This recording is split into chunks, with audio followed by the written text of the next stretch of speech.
Bonjour à tous, nous nous intéressons dans cette vidéo au quatrième exercice du sujet de mathématiques posé au bac en filière scientifique lors de la session de juin 2016 en France métropolitaine et à La Réunion. Cet exercice portait sur l'étude d'une fonction trigonométrique. Il s'agit ici de maximiser les chances pour un joueur de rugby de réussir à transformer un essai en faisant passer un ballon tiré depuis le point T entre deux poteaux situés respectivement aux points A et B. Il faut pour cela que le ballon ait une trajectoire, supposée appartenir à un plan vertical, telle que la trace de ce plan, vue de dessus, soit une demi-droite d'origine grand T, passant par un point quelconque du segment AB. Afin d'augmenter ses chances de réussite, la stratégie adoptée ici consiste à chercher la position du point grand T qui rendra la mesure en radians de l'angle gamma égale ATB la plus grande possible. Ceci étant fait, il restera à donner une valeur approchée de cet angle. On introduit également les mesures en radians des angles alpha égale ETA et bêta égale ETB. Enfin, on note petit x, le réel positif représentant la distance ET. Les dimensions du terrain sont indiquées sur le schéma.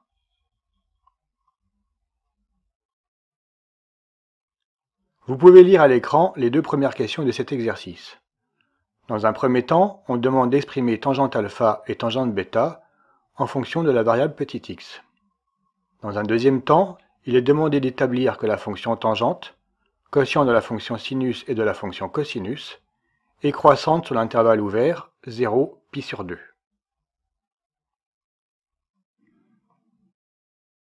Question 1. On sait que ETA et ETB sont des triangles rectangles en E. Il vient donc aisément, en utilisant le fait que la tangente se calcule via le quotient du côté opposé et du côté adjacent, que tangente alpha égale 25 sur x et tangente bêta égale 30,6 sur x. On a bien sûr utilisé les longueurs EA, EB déduites des valeurs fournies par l'énoncé, et posé ET égale petit x. Question 2. On sait, d'après l'énoncé, que tangente x égale sinus x sur cosinus x pour tout x réel appartenant à l'intervalle ouvert 0 pi sur 2. Les fonctions sin et cos sont définies et dérivables sur 0 pi sur 2, et, en outre, la fonction cosinus ne s'annule pas sur cet intervalle. Il en résulte que la fonction tangente est également dérivable sur 0 pi sur 2, en tant que quotient de fonctions dérivables sur cet intervalle. En utilisant la formule de la dérivée d'un quotient, à savoir que la dérivée de u sur v est égale à u'v moins v'u sur v2, on établit facilement que la dérivée de tangente x est égale à 1 sur cosinus carré x. On a ainsi trouvé que la fonction tangente admet une dérivée strictement positive sur l'intervalle ouvert 0 pi sur 2, et il en résulte que cette fonction est strictement croissante sur cet intervalle ouvert 0 pi sur 2. Passons maintenant à la troisième question de cet exercice. L'énoncé indique une relation, valable dans l'intervalle ouvert 0 pi sur 2, destinée à permettre le calcul de tangente de a moins b. Il est par ailleurs précisé que la mesure gamma de l'angle ATB appartient à ce même intervalle, ce qui paraît clair au vu de la figure fournie. On nous demande d'établir la relation tangente gamma égale 5,6x divisé par x au carré plus 765. Pour cela, il suffit de remarquer que l'on a la relation gamma égale bêta moins alpha et d'appliquer la formule proposée, valable pour ce qui nous intéresse ici, puisque gamma appartient à l'intervalle pour laquelle cette relation s'applique. Le calcul, qui est donné à l'écran et utilise les expressions établies à la question 1, aboutit au résultat proposé.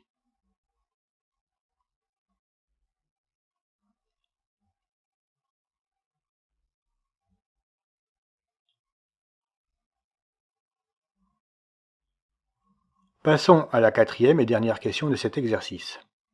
Sachant que l'on cherche à ce que la mesure gamma de l'angle ATB soit maximale, il est demandé de montrer que cela correspond à un minimum, sur l'intervalle semi-ouvert à gauche 0, 50, de la fonction f définie par f de x égale x plus 765 sur x.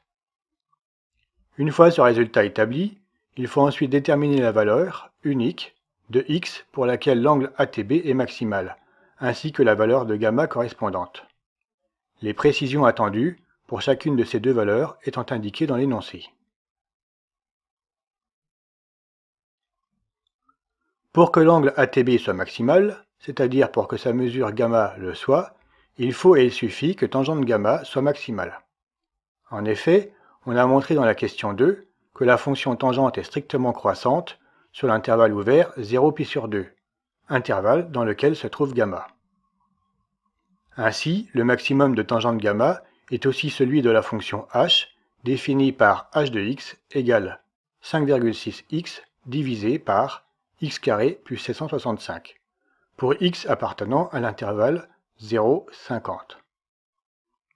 Il reste à remarquer, comme cela est expliqué maintenant, que h peut s'exprimer sous forme d'un quotient dont le dénominateur est la fonction petit f proposée par l'énoncé, h de x égale 5,6 sur f de x.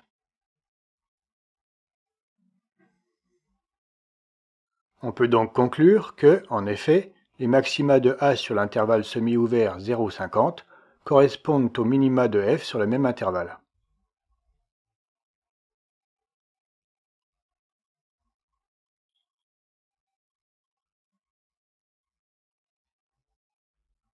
Cela nous amène alors à calculer la dérivée de f sur l'intervalle 0,50. Le calcul, sans difficulté, conduit au résultat affiché. Ainsi, sur l'intervalle considéré, le signe de f' est celui de x moins racine de 765. Le signe de f' sur l'intervalle semi-ouvert 0,50 en découle immédiatement, ainsi que les variations de f. Cette fonction est strictement décroissante sur l'intervalle semi-ouvert 0, racine de 765, strictement croissante sur l'intervalle fermé, racine de 765, 50. Il en découle que f atteint un minimum, unique, sur l'intervalle 0,50, au point d'abscisse x égale racine de 765, et, comme attendu, que gamma est maximale pour cette même valeur unique, x égale racine de 765. La valeur approchée de x au mètre près vaut 28 mètres. La valeur associée de l'angle ATB, gamma, étant égale à 0,10 radian à 0,01 radian près, ce qui ne fait qu'environ 5,78 degrés. Cette vidéo est maintenant terminée et nous espérons que vous l'avez appréciée. Si tel est le cas, aimez-la et soutenez-nous en vous abonnant à notre chaîne. Nous sommes ouverts à toute suggestion d'amélioration.